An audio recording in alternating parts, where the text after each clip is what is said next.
Matt's keeping track for us. All right, well, I think we can get going. Thanks for coming tonight again, and welcome to those who haven't been here. I'm Kate Fitzpatrick. I'm the Executive Director of the Deschutes River Conservancy. The DRC was formed about 26 years ago with the mission to restore stream flow and water quality in the Deschutes Basin. We like to open events with a land acknowledgement. We honor the Native people who have called this region home for thousands of years. We join them in stewardship of our rivers for the next 7 generations. We really want to underline the commitment, forward-looking commitment piece of that acknowledgement. I'm going to acknowledge our sponsors tonight. City of Bend, Mount Bachelor, and Sun Country Tours are co-sponsoring. Hand in Hand Productions, fabulous Matt back there. Open Space Event Studio, Patagonia, Central Oregon Intergovernmental Council, Mount Bachelor Rotary Club of Bend. Rotary is such a hard word to say, Rotary. Wanderlust Tours, and Remax Key Properties. Before I hand it off to Lisa tonight, who's going to kick off tonight, but also give you a little retrospective on what we've done and where we're going so that you know what to look forward to in the next few months. But I didn't think it'd be easy to come up with a plan joke. Planning's not that funny, but my kids, they really like this exercise. So we did find one, and they chose it. I used to wonder why the Star Wars films were released in the order 4, 5, 6, 1, 2, 3, 7, 8, 9. And then I realized that Yoda wrote the plan. There's actually like 3 more on here that I love. We're going to get going, and I'm just going to introduce the panel tonight on the Many Voices, One Plan, the future of water in the Upper Deschutes. Lisa Seals, facilitating. Didn't write me a bio. Yes, she did. She's got a PhD in interdisciplinary ecology, focusing on collaborative water management and policy in Oregon in the Deschutes Basin, and she's a program manager for the DRC. Bobby Bruno here. Robert Bobby Bruno is an enrolled member of the Confederated Tribes of Warm Springs. He is currently the Secretary-Treasurer, CEO for the tribes. Bobby is also the Tribal Historic Preservation Officer for the National Historic Preservation Act. Previously, Bobby served as the General Manager of the Branch of Natural Resources for the tribe, where he oversaw the protection and enhancement of the tribe's natural and cultural resources, including the protection of the tribe's treaty reserved rights both on and off the Warm Springs Reservation. Bobby serves as the DRC Board Chair, and this is his 3rd visit as a panelist for Raise the Deschutes. Great to have him back. Phil Chang, next to Bobby. Phil Chang was elected to the Deschutes County Board of Commissioners in November 2020. He has made his home in Bend for 19 years and raised his son here. He has worked for 25 years to help rural communities build sustainable economies where workers can combine making a living with being good stewards of the environment. For 3.5 years, Phil promoted our local community needs in federal funding and policy decisions as U.S. Senator Jeff Merkley's Central Oregon field rep. Phil holds a BA from Columbia and an MS in Environmental Science Policy and Management from UC Berkeley. Lucky to have Phil as our local, Commissioner Chang is one of our local leaders. And making a return appearance as well tonight is Steve Johnson. After working in the technology sector for the past 7 years, Steve missed not only the challenges of work in water world, but also the satisfaction of collaboratively working on and implementing positive impacting solutions that provide enduring benefits that are win-win. Whether the issue is with threatened species under the ESA, to assisting patrons with their water deliveries capability, Steve finds working through these problems is gratifying. The work is complex and at times frustrating. It covers such a wide variety of issues, and he's never bored. I don't think it's in here, but he's currently the manager of Arnold Irrigation District and has served as the manager of Central Oregon Irrigation District previous to that. So let's give our panelists a warm welcome and enjoy the night.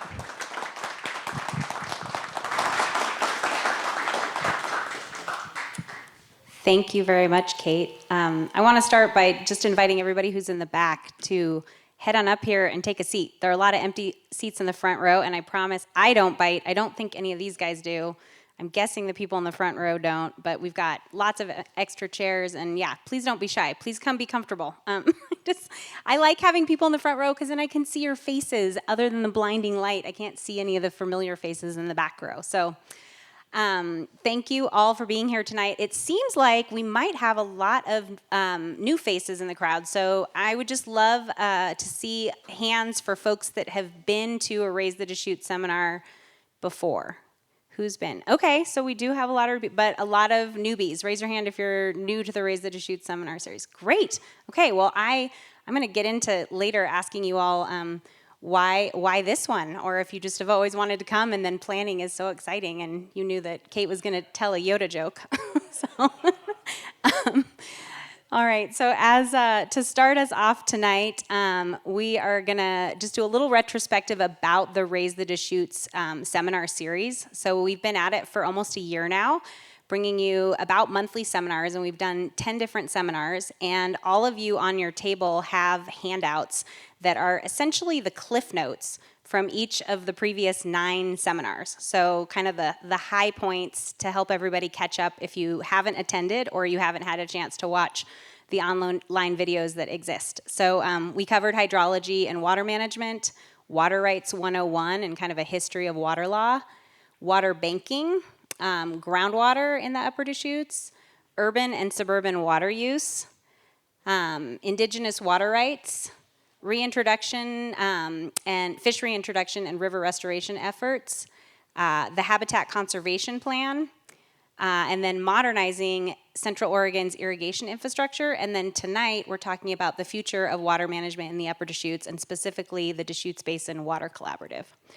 So that is where we have been, and we sort of designed the series to give everyone kind of a 101 in water in the Deschutes Basin, hopefully in an effort to help you all engage in the water discussions. And that's a lot about what tonight is about. We're going to talk about the work of the collaborative and how you all can engage. But this seminar series was designed to kind of help everybody have the same foundation of information to participate in those discussions. So yeah, going forward, we are going to have another Raise the Deschutes seminar on June 27th. We're not going to be holding it here in the same venue and in the same format, though. We're going to try something a little different. Unbeknownst to the panelists who are sitting next to me, they, along with all the other panelists from the last year, are going to be asked to come and drink beer with us and wear maybe even a Raise the Deschutes hat.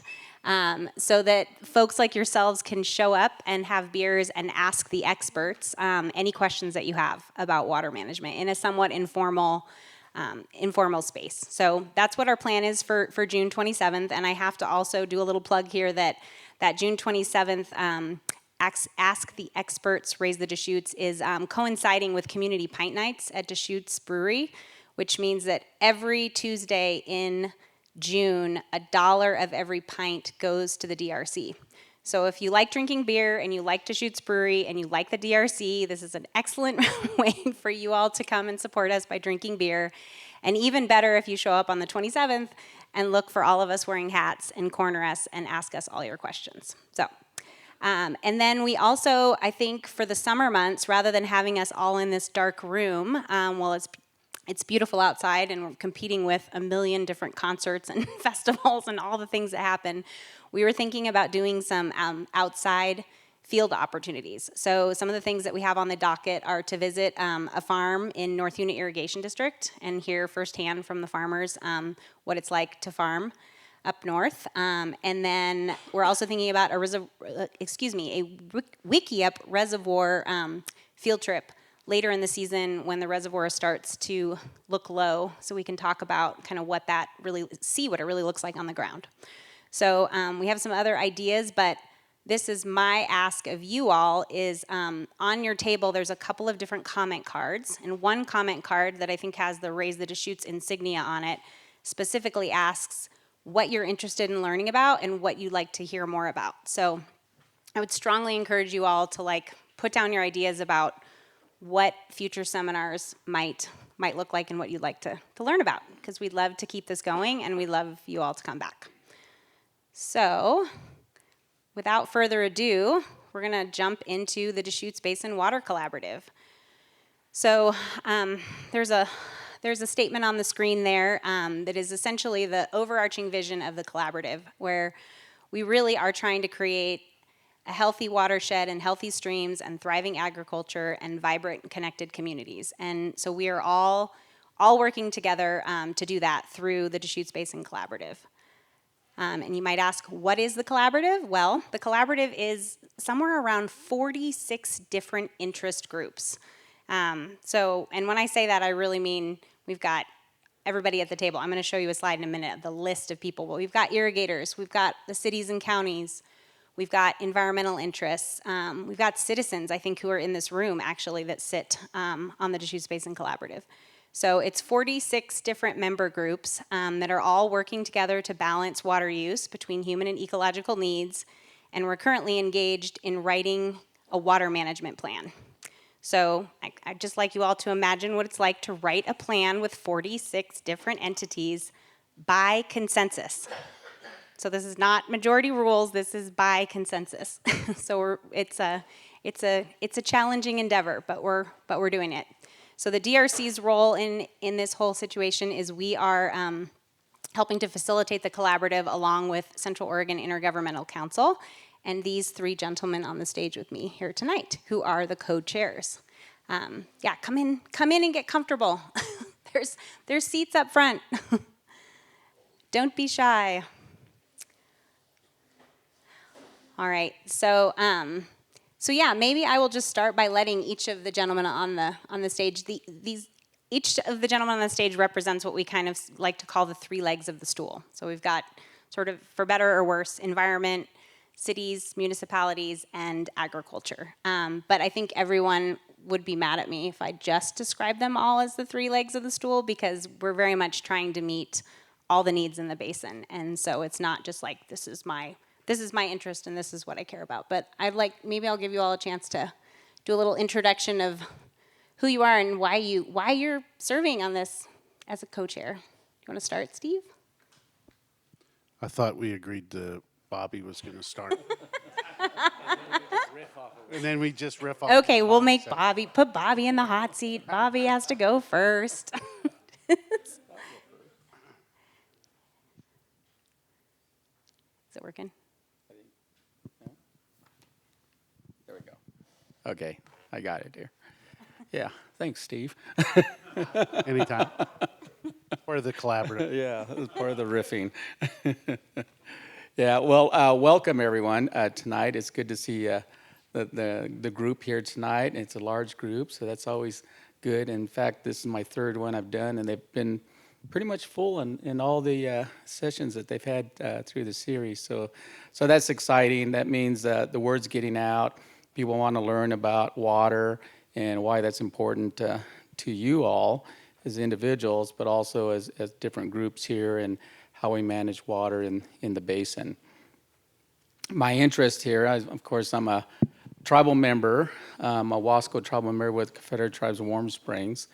And so growing up, water was always important. It's something I grew up around. It's something that's part of our culture. It's the first gift to the Creator gave us, and we're supposed to take care of it. And so that's very important. And then my job, I've had over the years, I started working for the tribes in 1991. I hate to admit that, but 1991, and in natural resources. And so that's always been a part of my job there. And our family has been in natural resources in their work, fishing. We were raised as fishermen. I grew up fishing at Shears Falls for salmon, for spring Chinook, and for fall Chinook and steelhead. And so very important and close to our culture and to our family to do that. In fact, I should be fishing right now because there's fish in the river. And I did go fishing last week and caught some salmon, so that was good. But Shears Falls is usually where a lot of us go from Warm Springs, and I was there yesterday, and the river was blown out. It's really high and very muddy right now with all the storms that came through the weekend, and so nobody was fishing. It's just too muddy, and so I was like, I'll have another chance at it later on. So, but again, very important to us, important to me and my family and to our tribes, and that's one of my main parts of the tribe is looking out for our resources and looking out for our treaty rights. I know I helped with a session on our treaty rights, and for the Confederate Tribes of Warm Springs, I always like to tell folks about Warm Springs whenever I get a chance and I get a crowd like this. There's 3 tribes in Warm Springs, Wascos, the Warm Springs, and the Paiute tribe there. We have a treaty of 1855 that we signed with the U.S. government on June 25th, and we have treaty days coming up here the weekend of June 25th, and we'll have a powwow, so everyone's welcome to come to Payamsha and help us celebrate the treaty. So that's very important to us, having our treaty to protect and reserve rights for fishing, hunting, gathering, and pasturing of livestock. And so these are one of our, what we call our organic documents that are very important to the tribes. And so that's a big piece of my job, is looking out for that and making sure our treaties taken care of. And doing that, taking care of these resources like this water, is helping do that, taking care of our treaty. So part of the reasons why I'm sitting here and working and wanting to be a good neighbor and working with everybody in the basin. And when I say the basin, that means from the top of the basin clear to the mouth of the river down at the Columbia. So it's not just the upper basin, but it's the entire basin. So there's a lot of work that needs to be done still in the basin. A lot of what you're going to hear tonight is a lot to do with the upper basin, but we still have a lot of work that we need to do in the lower basin also for having good clean water. Warm Springs is lower in the basin, so clean water is very important to us. We just had a big celebration today with Senator Wyden and Senator Merkley on $28 million that went to Warm Springs for our water treatment plant. And that's been part of the discussion, was having clean water for our community and into the future. So a lot of work to be done, and I'm just glad to be here and want to make sure we're all working together so we can all achieve good things together.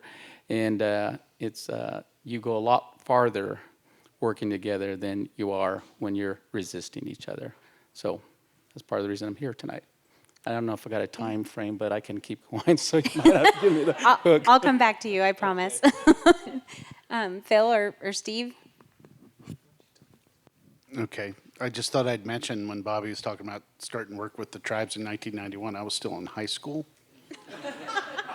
Actually not, no. I originally am from Nebraska, so I'm a Cornhusker, and then eventually ended up moving to Bend in the mid-90s with a tech company, and I did that for about 10 years, and had a call from a headhunter saying, hey, I think you'd be a good fit for Central Oregon Irrigation District. And I'm sitting there thinking, I have no idea what's involved with that, except they shoot people over water, right? The old saying, and from Mark Twain and others. So I started working with water at the irrigation district in Redmond, and it just grew on me. I enjoyed the complexity. I enjoyed the adversarial nature of it. I like telling people it's like trying to teach adults to share. Okay, we all talk about kids sharing, but it's harder having adults share. And then I did that for about 10 years, did a number of conserved water projects, put a hydro on the canal. Along with Swally, was the first, what they called in-conduit hydro. So if you have water downhill and it's going through a pipe, there's some renewable energy there, right? So that was the first type of plants, hydro plants like that, in 40 years in the United States.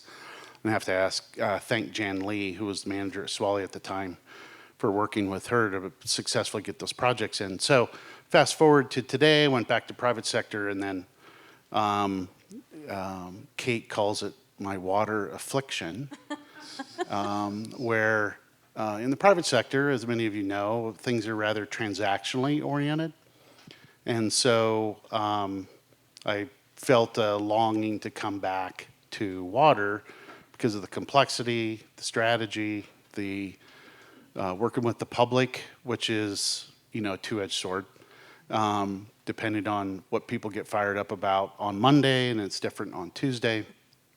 But I just enjoy the planning, the strategic thinking.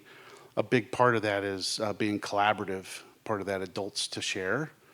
So we have a structure that's been in place for over 100 years in the prior appropriation, and it was first in time, first in right, okay? And so that's still the letter of the law, but that doesn't mean we can't come up with flexible ways to try to, because over the course of the last 100 to 130 years, there's new users of water, like cities, okay? There's the prior existing, but hadn't been really adjudicated. I apologize, Bobby. The adjudication for the tribal rights was late 90s, late 80s. No, we have a series on that. You need to watch the series. Yeah. Yeah, I know. Yeah, I was, you have I to was watch here. the video. I don't know. So, yeah, negotiated through the 80s, and it was like a 14-year negotiation, and then had adjudicated in the courts here in 2002. 2002. Yeah. So that's a new element that was thrown in with the basin, or I should say, wasn't a new need. It was just recognized, right? And so, growing cities, we still have a lot of agriculture in Central Oregon, despite the population growth, but that it creates a dynamic, right? Catalysts of change, and the traditional areas of demand aren't necessarily as high a level of demand as they had been in the past. And so how do you make all this kind of function, right? I think everyone's realized that water is not an infinite resource, that it's finite, particularly now in the fourth year of drought, maybe not quite as severe as last year, but we're still in a drought with total moisture collection. Despite the snowpack, don't let that fool you. The aquifer's been dried out for 3 to 4 years. The snowpack's going to help, but we need a couple more years of that to get back to what may be the previous normal. But in the meantime, necessities requiring us to look at what are possible solutions. So the only way you can do that is to get everybody at the table, the three stools of the chair, as Lisa was mentioning. And so how do you figure out how to do this, right? Because there's the legal structure, there's the political structure, there's the physical reality of water as a public resource, and you have to try to collaboratively work. And this basin's been very successful, collaboratively working together, and there's lots of rewards for collaboration. You implement solutions piece by piece, but it accumulates with river restoration, as well as meeting demand for new cities without harming agriculture, keeping that in place so it can sustain and survive. And I find that if you're successful with your projects, then it's like a magnet, okay? It's a magnet for funding, because on the political side, whether that's with the state agency, federal agency, or with our elected officials, they don't want to be a proponent of something that has some risk of failure, okay? That's just the reality of it. So we've been able to gradually build on our successes in the basin so that funding is there. It's not assured, but we're recognized as being leaders in the western U.S., our little basin. An example of dysfunction is south of here with Klamath, right? I'm not throwing Klamath under the bus. I'm just saying as it's easy to compare. So they're still struggling. They're still getting, their districts are still getting shut down with water. You have conflict with the tribes down there, and people aren't getting along. They're spending more time in court than not. And yeah, they get a bunch of money, but it's because it's a political firestorm down there. So I'd like to think that we're positively implementing change and figuring out new tools and new ways to make water management a little more flexible and even out the demand and the supply. So I think I took more time than Bobby. Sorry. Thanks, Steve. All right, Phil. All right. I think I'm supposed to help cover the three legs of the stool. But just by way of introduction, again, I'm Phil Chang. I'm one of your, I'm guessing most of you are Deschutes County residents. I'm one of your 3 county commissioners. And, but prior to becoming a commissioner, I spent, over 2 decades working in natural resources and have a great passion for restoration of forests and watersheds and rivers and sage steplands, because I see in that process of restoration, I see people trying to kind of correct harms that were done in the past, and create healthy habitats for fish and wildlife. Also, restoration is a great opportunity to create jobs in your community, and to rebuild natural capital that we all need. We need watersheds that store water and slowly release it, because we need the water later in the water season, or later in the summer, than earlier. We need big trees, not just for habitat, but because when you have enough big trees, you can selectively harvest a few, and those are really important economically. We need healthy rangelands because they support they support sage grouse and other species, but also because healthy rangelands and healthy sage steppe ecosystems are better for forage for both cows and elk and other ungulates. So I got very passionate about restoration and doing that work at the community level, and it involves a whole lot of diverse interests trying to work together. It's been very exciting for me now that I'm serving in this different role as an elected official who has to think much of the time about stuff like health services and landfills and county roads, and growth management. It's great for me to still be able to have a role in the realm of natural resources, and to pursue my passion of seeing restoration move forward, which is good for from a river and a watershed perspective. It's good for, again, fish and wildlife. It's good for farms, and it's good for growing communities. And so just to make sure that leg of the stool is covered,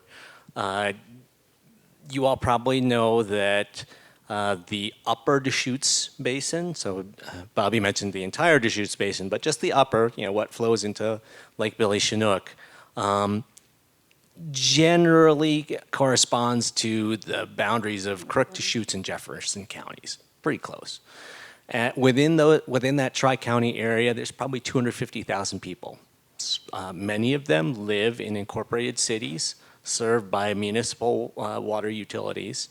Some of them live in more like resort type communities, your Sun Rivers, your Eagle Crests, and places like that. They also have communal or community water systems serving them. And then there's a bunch of people who live out in the rural unincorporated areas that have exempt wells. Some of those people are also served by unique water utilities like Avion or the water system in Jefferson County. But we have growing communities. These have been some of the fastest growing counties, not just in the state of Oregon, but in by percentage in the United States for a number of years. And we need to accommodate that growth, not just by creating enough, making enough land available for that growth, but also by ensuring that there's an adequate water supply. One common misperception, and I think this often comes from people who come from other very arid parts of the country. One common misperception is that population growth is leading to really, really dramatic water shortages. And in this basin, in the upper Deschutes Basin, over 85% of the water is allocated to agriculture. And there are a lot of opportunities to conserve within some of the irrigation districts and some of the farms in the basin. But so when we think about population growth and kind of whether new subdivisions are kind of the cause of our problems, basically all of the municipal, residential, domestic, and other uses, and other kind of community uses of water in the basin is less than 10%. And it's a pretty small fraction. And you could add a lot of people and it doesn't grow that much. So it's not, when people say like, well, how do we become more drought resilient? We just gotta like not allow any more people to move here. I can tell them, you can say, don't have anyone else move here, but it's only going to help you a little bit. They're basically just over 750,000 acre feet a year are used in the Upper Deschutes Basin for agriculture. Less than 40,000 acre feet total is all the municipal, domestic, residential use in the Upper Deschutes Basin. So it's a very small fraction of the total. Nobody should be wasting water, but we need to, just like with land, we need to plan thoughtfully for growth so that we're not using more resources than is necessary to accommodate the growth that's coming. All right, thank you all. So I'm going to back us up a little bit and take us quickly through the PowerPoint. Oh, Bobby wants to chime in. Yeah, I just wanted to add, Phil said something early on about restoration work. And restoration work is very important in our forest, in our rangelands, along our rivers, our riparian zones. And you made me think about all the professors that I've worked with and have learned from over the years, and an old saying that to have these healthy ecosystems, healthy forests, healthy rangelands and riparian zones, and that's to capture water, store it, and beneficially release it. And so you made me think about that, and I think still true to this day that people understand that we need to have these healthy systems to be able to help store our water and have good systems. Great, thank you all. All right, so backing up, the Deschutes Basin Water Collaborative is this group of 46 different stakeholder groups that are working together to really tackle all the different issues that we've touched upon in the last few minutes. The collaborative, I might refer to it as DBWIC. I have a habit of making acronyms and making words out of things. So if I start saying DBWIC, you guys know what I'm talking about, but otherwise known as the collaborative. It was formed in 2020, but it was formed after really a long history of collaboration that we'll get to a little bit later in the slideshow. And we have a really long history of working collaboratively in this basin, as just discussed by these gentlemen. So we've been at it, though, in this particular iteration since 2020, which was an interesting time to start a collaborative. You guys all remember what happened in March of 2020? It was a great time to get 46 different stakeholder groups in a room together, right? That was totally what everybody was doing back then. So at any rate, what's the purpose? And we've touched upon this already, but why get those 46 different stakeholder groups into a room together to potentially write a water management plan that we can all agree to? And the power is in partnerships, right? So we can help coordinate actions across the basin, accelerate implementation of different projects, whether that's irrigation modernization or water banking. We're also addressing policy constraints. Steve kind of referred to some of we're really literally still dealing with 1909 water law and prior appropriation, and a lot has changed since 1909, and so we're trying to figure out how we can adapt things and address constraints to make it work for our modern day challenges. And then, of course, Steve also touched on this as well, leveraging funding, right? Some of these projects are expensive, especially when you're talking about upgrading infrastructure.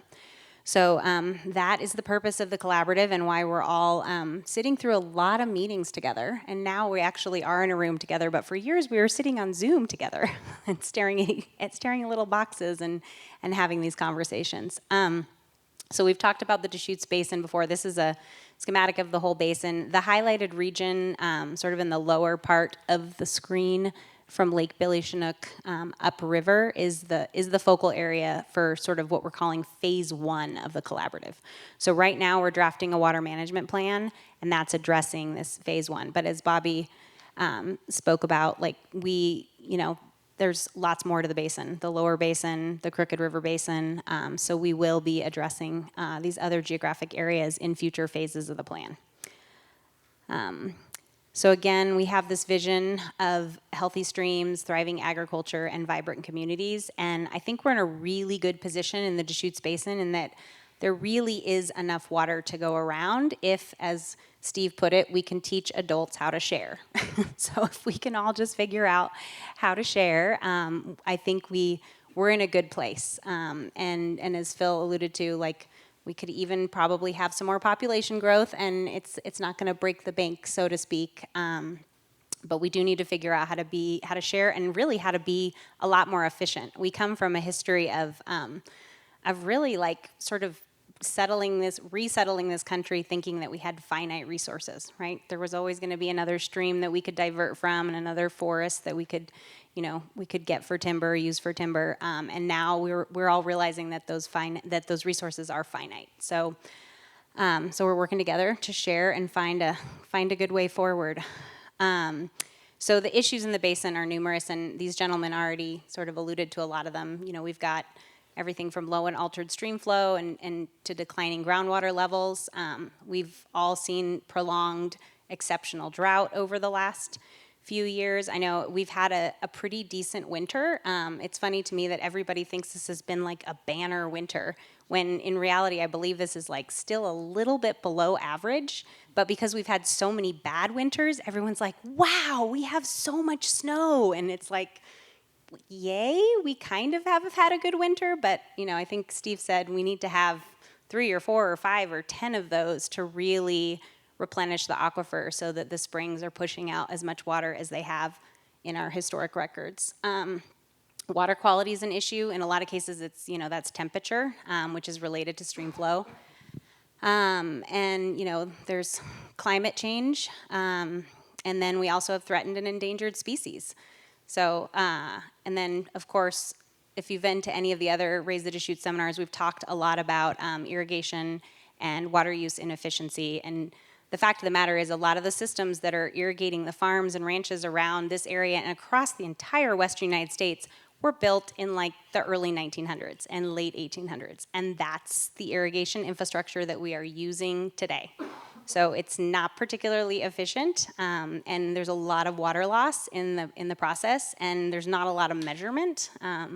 So we're working hard to deal with that.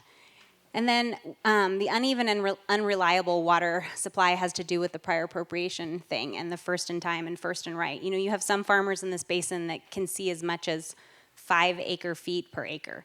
It's not important that you understand what that volume is, but just think of 5. Some farmers get 5 feet, and like last year, some farmers got 6 inches.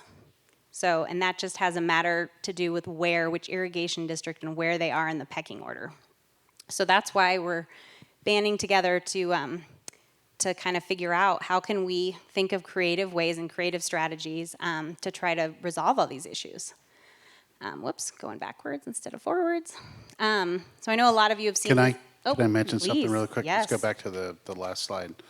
So something that occurred to me when we look at all these issues, and then you have the slide of 50-something entities, you can kind of break up the 50 entities by which bullet point they kind of focus on. And so there's the challenge of kind of siloed information or siloed data, and then how does water quality relate to threatened species? Or there's always some push down and pop-ups, meaning not necessarily unintended consequences, but there's effects. If you start pushing really hard in one direction one way, some of these bullet points won't get addressed till later. And so you have an overlay of, like we were talking about earlier, of statutes or lawsuits that implement and enforce change on the basin, whether we ask for it or not. And so the Endangered Species Act is a big driver in the western United States, not just in the Deschutes Basin, but throughout the West. So I just thought I'd mention that, when you're trying to do all bullet points at one time, it's hard to do that, right? There's going to be some priorities by law or legislation or litigation, and there's a little bit of a balancing act as you try to hit as many of these bullet points as you can. But sometimes some areas get more, let's say, momentum or progress than others.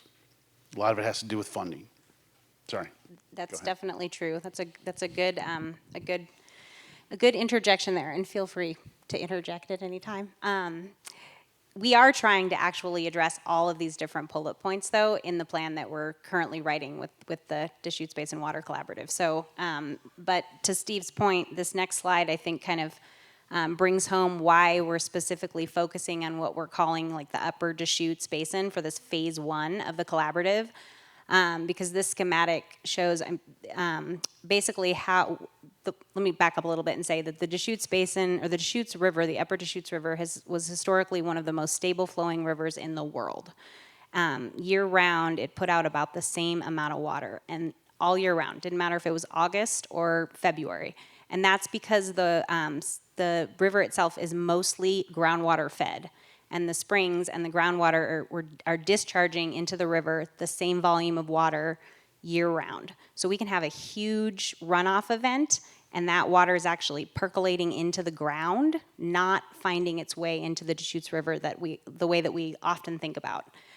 It's different, of course, when you go lower down, like Bobby was describing. The lower river was being very blown out this weekend, and that's because at that point in the river, lower down in the basin, there are a lot of streams that are what we call runoff driven. So when there's a big rain event, all that runoff runs off the landscape and finds its way into the streams and rivers, and that's what makes the water look really brown and really high. But in the Upper Deschutes Basin, specifically from Wickiup Reservoir down to about Lake Billy Chinook, or at least below Bend, you're mostly dealing with a groundwater-driven system.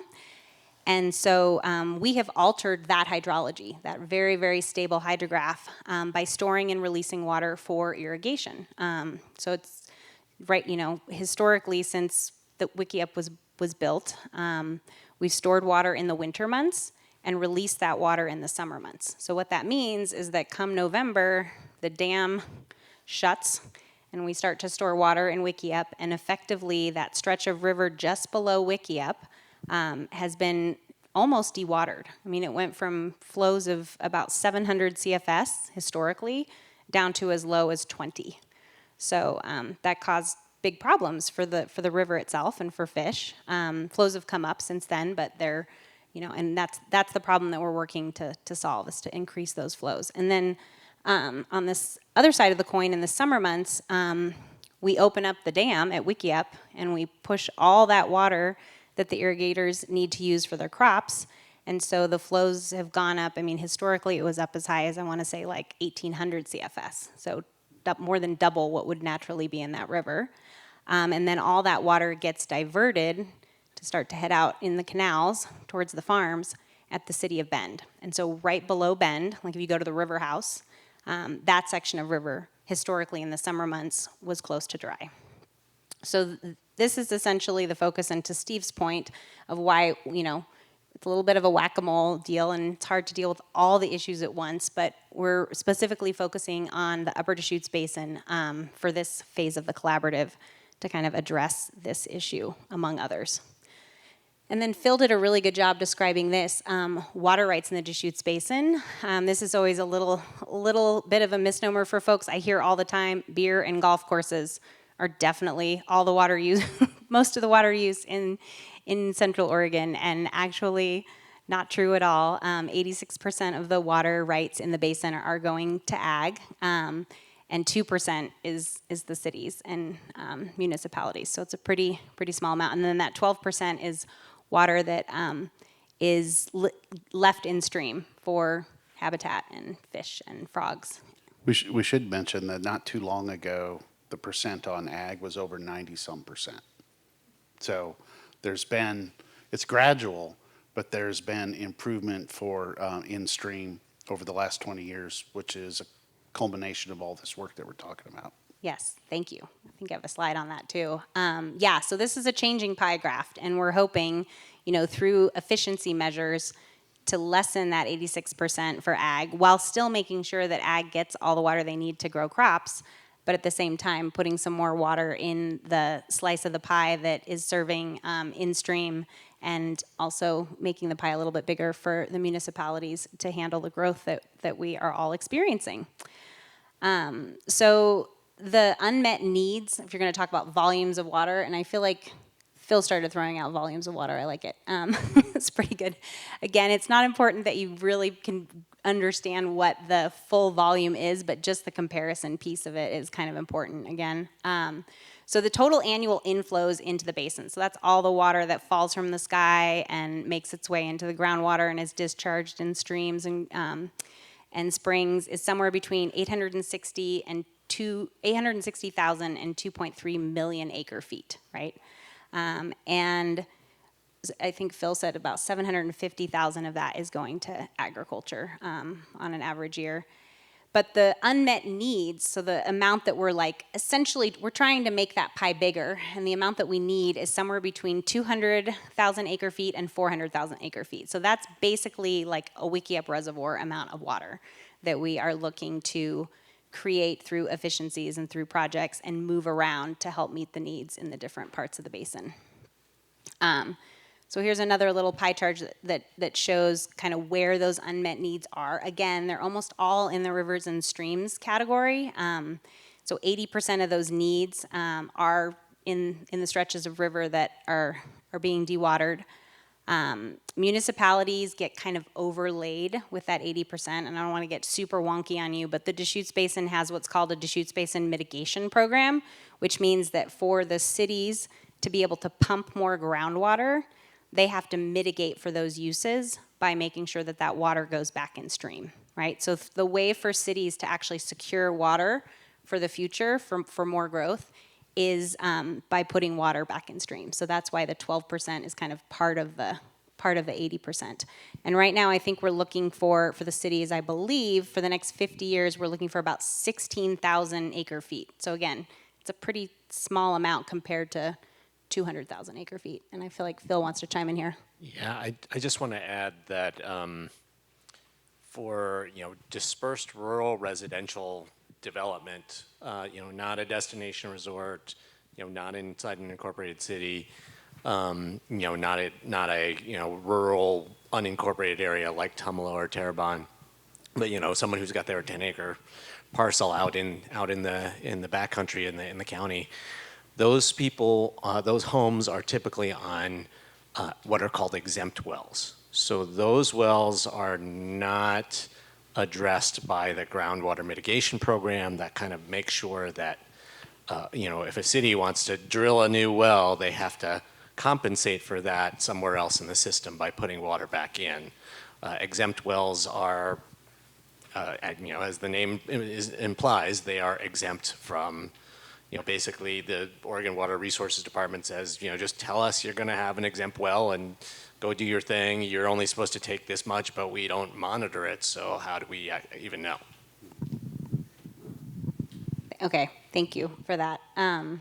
So the other part of the unmet needs is 20% in that agriculture bucket, and that is because, again, of the uneven distribution of water rights across the different irrigation districts in the basin, right? So we have some irrigators near Bend who have enough water to irrigate their crops, but then up to the north in the Madras area, the Madras and Culver area, North Unit Irrigation District, were kind of the latest irrigation district as far as priority dates are concerned, and so they are the ones that essentially get cut off in times of shortage.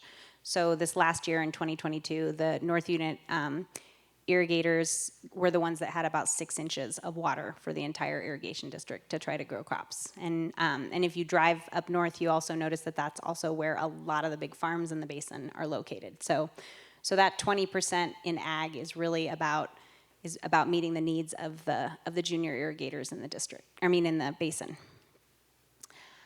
Okay, so the real question, this is probably on everybody's mind now. We've talked a little bit about the problems, but it's like, how are we going? What are we doing to help meet these challenges? So this schematic it's pretty busy, but on the right-hand side, you have all of the different water needs, which we've just kind of talked about. And then on the left-hand side, with the gray bubbles, we have sort of what we call the supply options. So we've got everything from, those are like the tools in the toolkit for how we are going to achieve water efficiency and meet these goals. And it's everything from canal piping and irrigation efficiency to managing our reservoirs differently, to specific people fallowing ground. I think we have water banking in there. And then in the middle, we have what we call the pathways, which are essentially the technical ways of how we're moving water from those supplies to meet those needs. And in some cases, that's transfers through the Oregon Water Resources Department. And we've got an in-stream water leasing program. Those are state tools. We've got the groundwater mitigation program that we talked about. But we're also coming up with creative ways outside of sort of the state processes to be able to meet the needs. And that's the complex work that Steve was talking about that he couldn't stay away from. He tried to leave the basin and go work somewhere else, and then he was sucked back in with the complexity of it all. The hair's gray, but at least I still have something. So I don't know if any of you want to make any comments on tools specifically, or if there's anything I haven't covered. I have an easier schematic, at least for maybe all of you in the audience to kind of grapple with. These are sort of the three main tools that we're using right now that are all integrated, and they all kind of feed off one another. The top schematic shows piping, right? So we're piping canals. As I sort of described briefly, the Deschutes Basin is a super unique hydrology and geology. It's this very young, relatively speaking, geologic zone where it's super porous. It's like a giant sponge. So everything that falls in the upper Deschutes Basin is getting, sucked right into the aquifer. And that includes when we're trying to move water through hand-dug canals that were dug in that porous geologic rock 100 years ago. So irrigators are essentially diverting twice as much water from the river as what is actually needed on the farm in order to meet those farms' needs, because half of that water is lost along the way. So that's why piping is a really powerful tool, because we can conserve by putting a pipe in the ground instead of going over land in a canal. We can conserve 50% of the water. And then when we get a pipe out to the farms, it enables farmers to better or to more easily and in some cases, without actual electricity, to use sprinklers. Because again, the old way of doing this was hand-dug canals from the river to the farm. And then when you get to the farm, the farmers would spread that water out across the landscape, literally using tarps and flooding the landscape. And so again, you can imagine that's not super efficient. And so we're converting flood irrigators to sprinklers, drip lines, and all sorts of things. And then last but definitely not least, we've got our water banking program, which is sort of the innovative piece of the puzzle where the water that gets freed up from these different technologies can go in a water bank and help us move water around the basin from folks who have officially have the water and the water rights to places where people need water. So, all right. So our priority actions, we've already kind of talked a little bit about this, but we're working really hard as a collaborative to work together and talk about all these things so we all know what everybody's working on, so that we can accelerate implementation and get projects in the ground sooner rather than later. I mean, the writing has been on the wall for the last 4 or 5 years with the extended drought, and yeah, we also see what's happening in some of the other basins in the West. If you guys are watching the news, I mean, the Colorado has been in a world of hurt. And we certainly don't want to be in a position where we are being told that all of a sudden everyone, 50%, you got to cut your water use by 50%. So we're working hard to accelerate implementation, leverage the funding, get out there and get support for the policies that help advance our mission. And then last but not least, a big piece of this is putting together this big comprehensive water management plan. I shouldn't say big. We're hoping it's going to be very easy for you all to read and digestible. So not big, but big in that it will have a lot of moving parts and pieces. So yeah, I feel like I should almost let Steve or Bobby. You guys, Steve, you already talked about this. We've made such good progress already.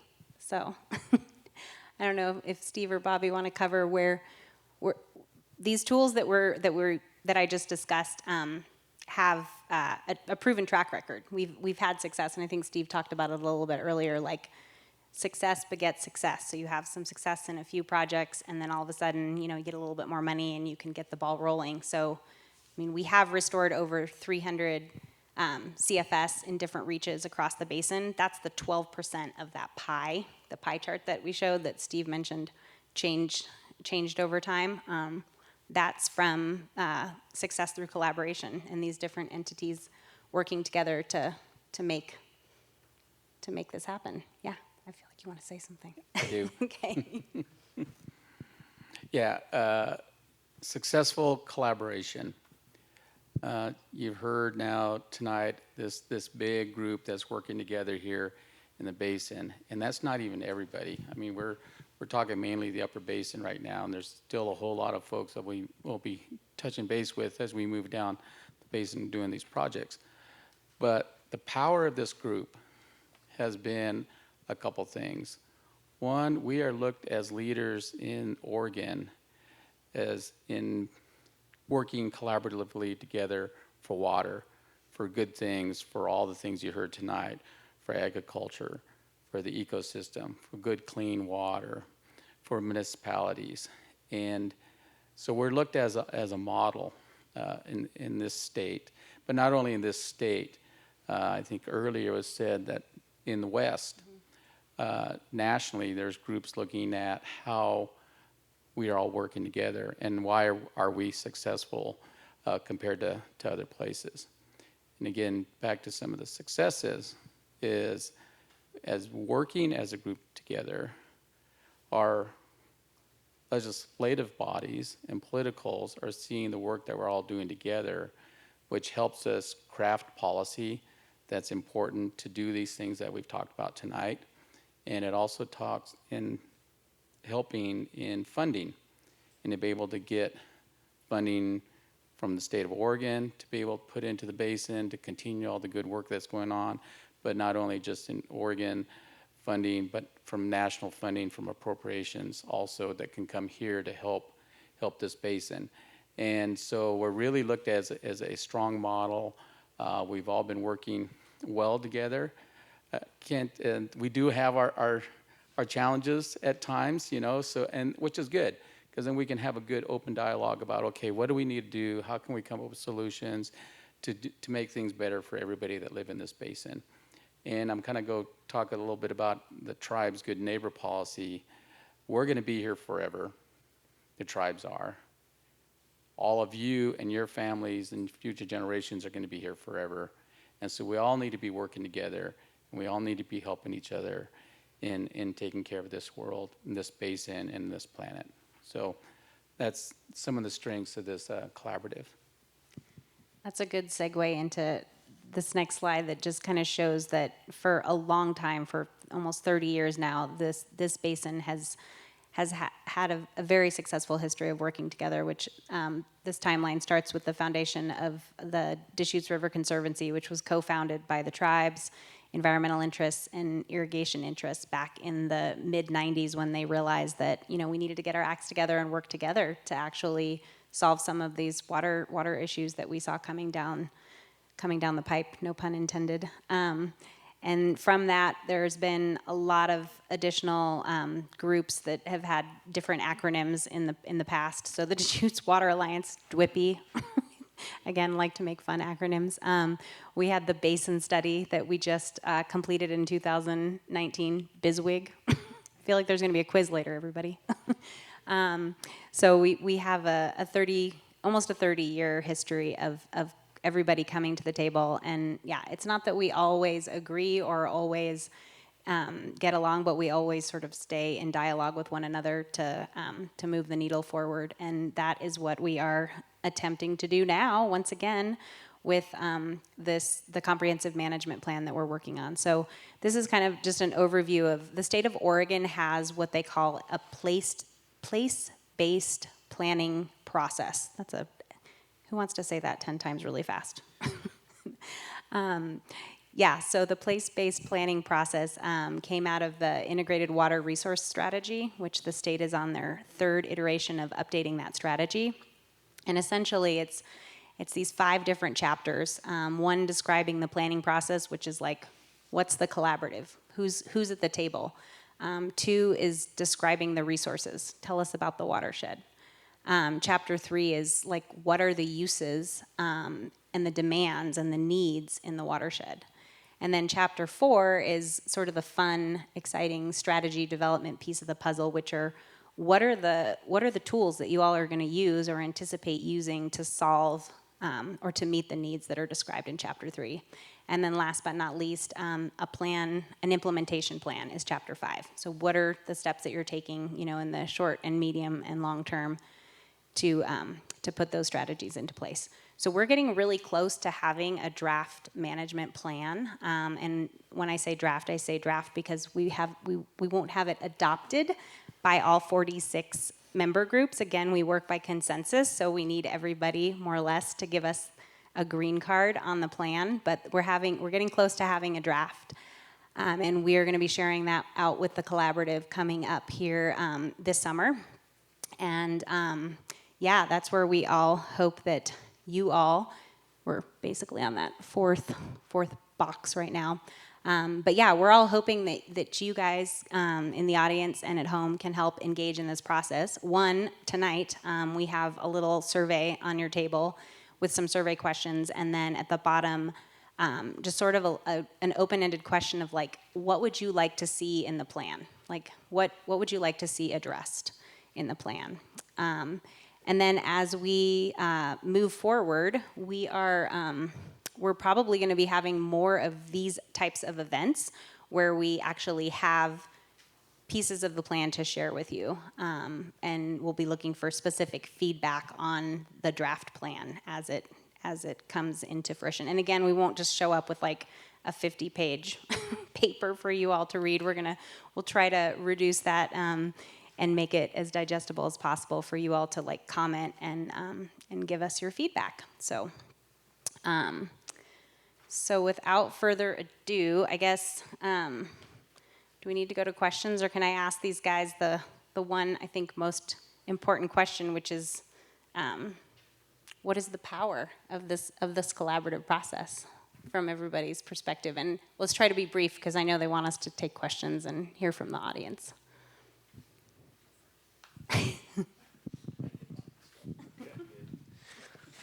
So as you've gathered from the presentation today, we need to conserve a whole lot of water in agriculture, and then we need to share it. And we cannot do that unless we're all working together. And we especially can't do that if these various parties are fighting each other, which they are in other parts of the western United States. You have fish people fighting farmers, you got farmers fighting cities, you got all sorts of tensions around water, and that is not the history of this basin. We have, it's not all perfect kumbaya all the time, but we've had a critical mass of people working together on a regular basis throughout that long timeline that Lisa showed you. And what that brings us, it brings us smooth implementation because there's not lawsuits going on and there's not people dragging each other through the mud in the press. It brings us resources, federal legislators, governors, state legislators notice when people are all on the same page and working together, and they bring resources, they bring dollars, they bring, they send kind of top people from various agencies to help. And that's how we get a lot done, and that's how we've been able to save. I think on an annual basis now, it's many tens of thousands of acre feet of water per year that are being saved because of the work that's been done, and that water is being shared with the river. It's being shared with farmers who have junior irrigation rights. It's being shared with growing communities, and again, we just can't get that work done if people are fighting, especially if people are fighting, and we get it done much, much better when everybody's got a shared vision and are working from the same plan. Steve, did you want to add anything? Nothing to add. Okay, well, I'll ask one more quick question, and then we'll go to the audience. What is the one part of the plan, and I know sometimes it's hard to get excited about plans, but what is the one part of the plan that you're most excited about? Steve, you can go first. Only one, like the most exciting. So. Well, But it's a part of the plan. A part of the plan that I think is exciting, beside the collaborative effort and everything else that we've already talked about, is I think the basin's engaged, just like tonight. There's so many water myths out there. It's crazy what some people think about water and where it should go and who should get it. And so I think we cover our base, okay, with all the different entities, not just three legs of a stool. That's just a nice way to represent it. But that's the exciting part, is if we end up having the basin, I don't want to say unified, but really understanding the issues and why we're doing it, and why we go for money or why we do certain projects.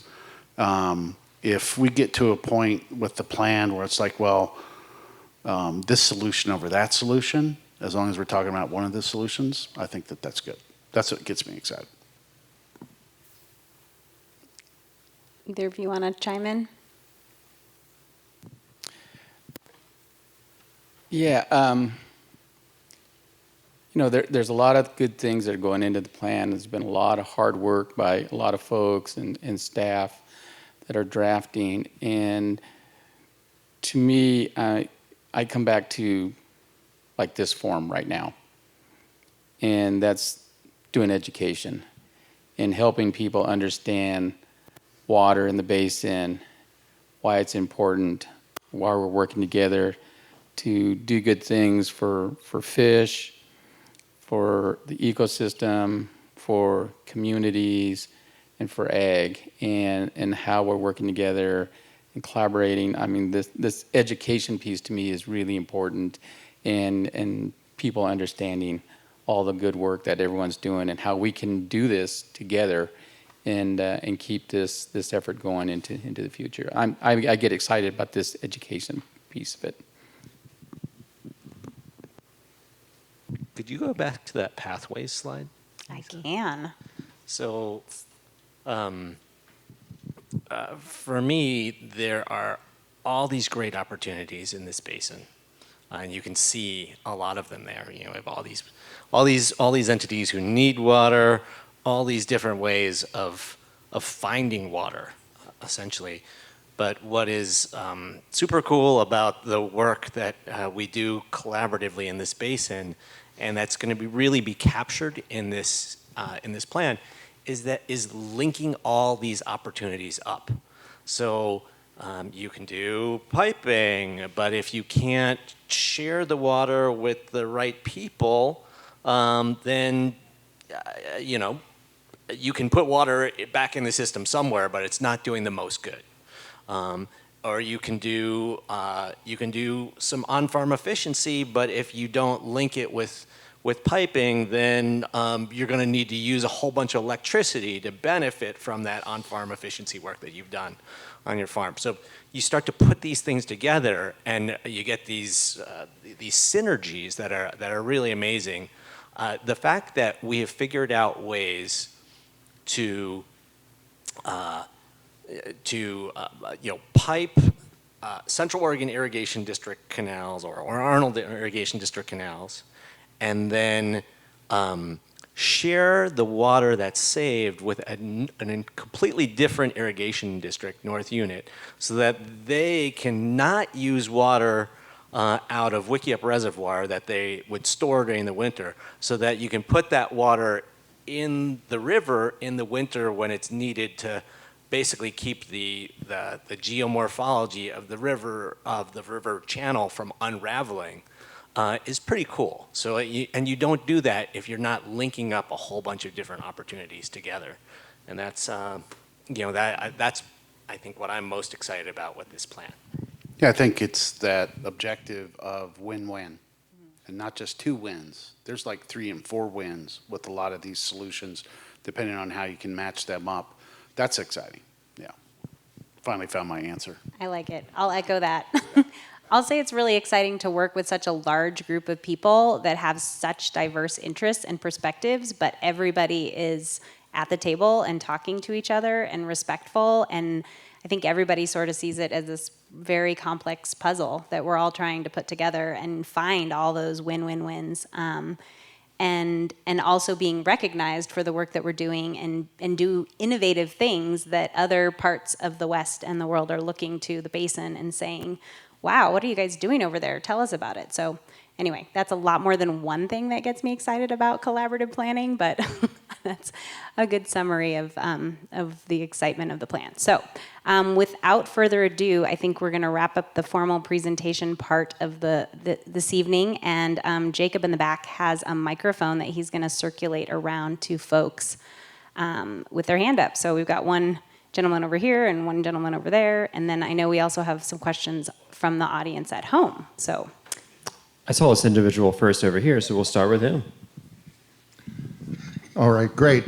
Thanks for getting together and doing this. It's informative, and I would like to say that collaboration, first of all, is more than just one person telling you what to do. It's a combination of 3, 4, 5 people and groups. I live on the Arnold Canal with my wife, Debbie. We've been there 25 years. 2 of you guys talked about saving big trees, and how important it is to save big trees. Well, one of the guys up there didn't mention trees at all. And that's because there are over 380 trees marked to be cut right now in the first phase of the Arnold Canal modernization project. And when that project is finished, there'll probably be several thousand trees that will, but that's never mentioned or never talked about, and a better solution than piping that canal would be to line that canal. But the powers that be don't even consider that at all. Well, I would just like to say that the environmental assessment had 9 alternatives in it, and they decided to not look at any of them. They didn't look at lining. They didn't look at any of the other alternatives. They only picked piping. And I have a picture here. This is just on our property. They came around and spray painted over 383 large, giant ponderosa pines in just phase 1 that will be cut down, and then others will die after the water's cut off. Now, if you go all the way down to Deschutes River Woods, where 300 families, the 50 feet of their right-of-way actually goes into people's yards. And one guy said it goes into his living room. So they're going to destroy 300 families. And if you want to call those people wealthy NIMBYs, I dare you to drive through Deschutes River Woods and see what they live like. They have lots of trees. They're not wealthy people. They're going to lose their whole backyards. Their kids and dogs won't have anywhere to play. And, this is not just about, lining is a viable alternative. And actually, I have a printout here that anybody can read. In 2014, Steve Johnson wrote this. And he talked about how great lining canals is. I don't know why you changed your mind, Steve. What made you change your mind? Because you used to think lining was a really great idea. And I have this for anybody that wants to read it. Thank you. So what's the question? Why won't you line the canal? Why Do you want- you line it? So if you read the entire watershed plan and EA, the 9 alternatives are addressed. If you look in the appendix, which I reread again today, there's a national economic efficiency analysis directly comparing the initial costs and long-term costs of lining versus piping. It's right there. It's a public document. It's been out there for over a year. What? Lining is about 2/3 the cost of piping. No, incorrect. You're incorrect. So have you read the watershed plan? Did you look at the appendix? Well, then you must be reading it in reverse, because the capital cost to do the entire project, 11.9 miles, to line it with geomembrane, not patching with shotcrete, is 40 million bucks. 36 million for piping, okay? And that's 100-year plus. Let me finish. It's 100-year plus life, project life for the piping.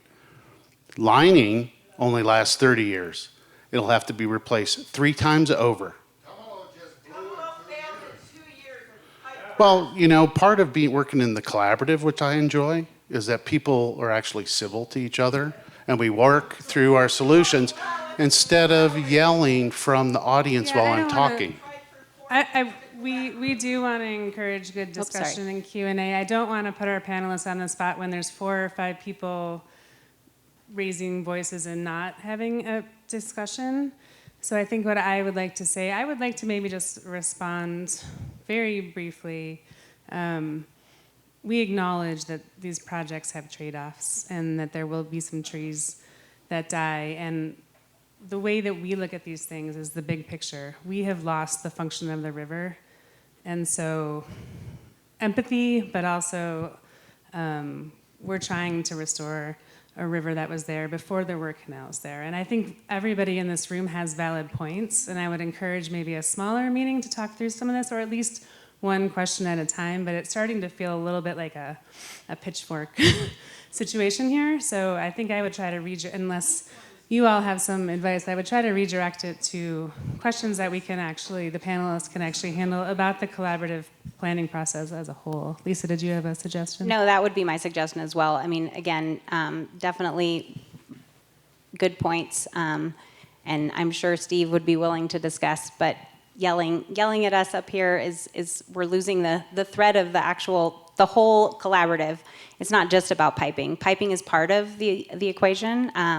And I mean, I would be happy to chat with folks afterwards. I know you guys have already probably chatted with Steve, so I would be happy to give you my perspective on the piping versus lining thing. And I have read all of the environmental assessments as well, and the 9 different analyses or alternatives. So, but in the interest of everyone's time and folks online, yeah, I would just offer myself up for discussion afterwards, or for coffee, or whatever, and then for now, if folks have other comments other than the Arnold piping canal situation, yeah. So we do have someone. Oh, Amy in the back.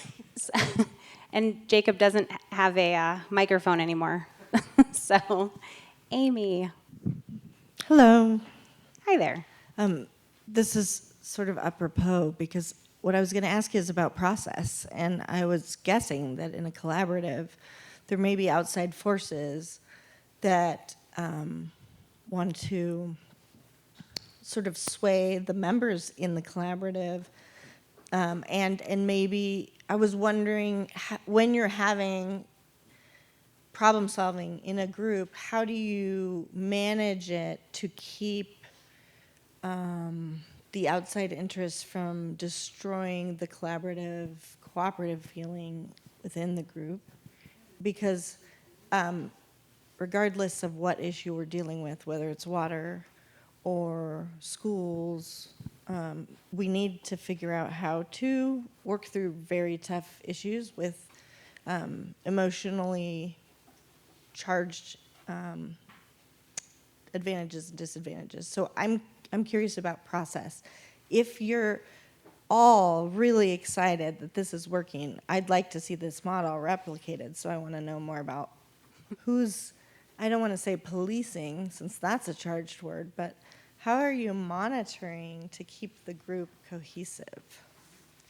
Do you want to take a stab at that? I'm happy to.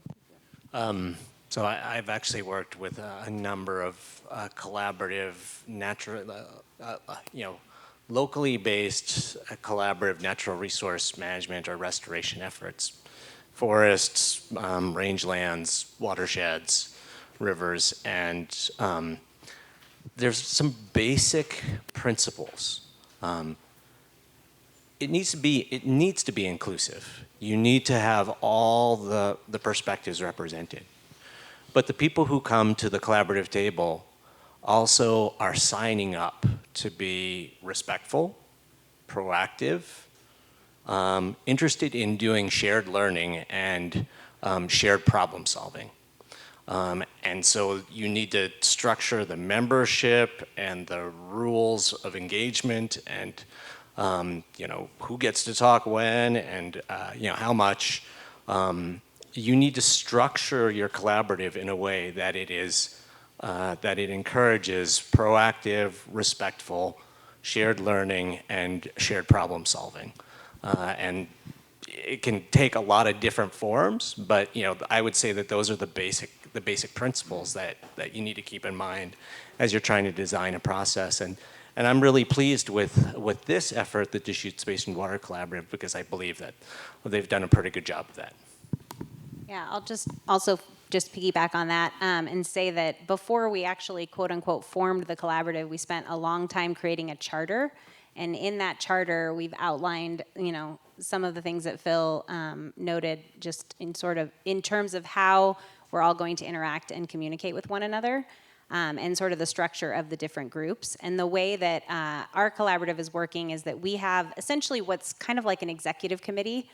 We call it the planning team. And the planning team is a smaller group of individuals that represent the different interests, the 46 different interests. And that group meets more often and more regularly. And each of the planning team members is sort of in charge of talking to their group of constituents. So it's a little bit like a mini democratic process where they all do run point and then come to the table. And yeah, I think it's a lot about respectful dialogue. I think that one of the most challenging things about all of these issues is that, yeah, they're really emotional. They're near and dear to people's hearts, to people's livelihoods, to people's homes. It's not easy stuff to talk about. But I think it needs to be a two-way street. I think my favorite line about conflict resolution is listen to understand, not to be understood. We often put on our hats of like, okay, this person's talking, what am I going to say? I've got something I'm going to say next. And you're not even listening to what the other person is saying. You're listening to respond. You're not listening to understand. And so I think that's one of the foundational pieces of the puzzle is getting a group of people together that can take really deep breaths and just put on their hat and listen in the most respectful possible way, not to respond, not to have a comeback, but to just try to really understand the other person's perspective. And then, sometimes it might take days or weeks to have a response. That's at least how I operate in situations that are really emotionally charged. So yeah, I think it's a charter. I think it's some rules about how, the organization and the collaborative is going to work and having a process put in place and then going from there. I will say that a lot of people at this collaborative table were so bored with the process discussions. We had 2 years of process discussions before we started talking about the substance of the plan, and that's because it's so important to put that stuff in place so that we can have a really productive dialogue. All right, another question here. Oh, Bobby, do you have something to say? Yeah, and I agree with both of them. It's a lot of developing the process, putting the structure together on how we work and have a discussion with each other. and listening and hearing and understanding and being empathetic and respectful. But you touched on it a little bit. There's a lot of meetings, a lot of meetings. So Another question Thanks, from the Sean. audience? Yep, here in the back. Hi there. I'm William Kuhn. I have been participating with the Soil and Water Conservation District for quite a while, and have been observing the original organization of the groups that you've been working with. Some of the early presentations I saw were back when the tribes gave their full regalia discussions about the water and how they were screwed out of water for a long time. And I'm glad that you have been able to get them more water. That was quite an ordeal that you guys had to go through. I have comments about cost of water and also want to talk about population, because I do think the population is a concern that we do need to worry about as we move forward. My original knowledge of Bend, Deschutes County, goes back to about the early 1970s. And the things that I saw were the fact that there were so many people that needed water, that were using water. As an investment advisor, I started investing in water myself. Pumps, treating, filtering, all that kind of stuff. The concern I have about population is that in the early 70s, population of Bend alone was about 6,000 people. The population has doubled, and then doubled again, and doubled again, and we're pretty close to doubling a fourth time. I think that is a concern that you should be considering for the future, because those folks are going to be wanting more water. I'm not disagreeing that it's not the top of the list, but it is something that we do need to worry about. I will interject by saying that we are definitely considering population projections in the planning process. And the growing need for water for cities is definitely included in the plan. So we're not discounting population. I think we were just, comparing the slices of the pie chart. Now, regarding cost of water, I know that there is a cost of a landowner to drill a well. There is a cost of water to have it delivered to you. There is a cost of water to generally use it. But the point is, do we treat water as free, meaning it rains and we get water that way? Or should we be charging for water? In particular, I'm concerned about all the people that have wells that don't have meters. Wouldn't it be wise to have meters on wells? I have a well. I'm talking about metering water that I use. So I'm having people think about it, because we really ought to be doing that. Again, I very much appreciate the work that you've been doing. I've very much appreciated the meetings, not just these recent ones, but going back years. I mean, it's been a tremendous job that you've been doing. Thank you. Thank you. Did you want to add? I'd like to speak to the population piece. for at least 10 years, I can't remember, it's 10 or 15 years, the water usage within the City of Bend's water utility has been flat. I think all of us know that the City of Bend has grown a significant amount in 10 years. What this points to me, a lot of people, when they talk about growth in this region, they bring up the concept of carrying capacity. At which point, I always have to remind people, carrying capacity is a function of population and per person consumption. So if we're water hogs, then, on an individual basis, then our impact on water resources is great. But if, for example, all of us use the amount of water that, a resident of India used, our impact would be very, very small. So, I definitely, and I mostly talk to people about, from a land perspective, right? We can't all have, a 20 acre property with a home on it. We have thousands of those in the county, and that is really good to provide those opportunities for people. But, how many thousands more can we have? I don't think we can have thousands more. I think in the future, there's going to be a whole lot of people who have to live in multifamily housing, so that there is enough land and the per capita land consumption is small enough that we can fit the people who want to be here. And it's the same for water. So if, again, to go back to the City of Bend's water consumption being flat through a period of substantial population growth, it demonstrates to me that if we are all water efficient, we've talked a lot about water efficiency in agriculture, and that is where the big saving opportunities are.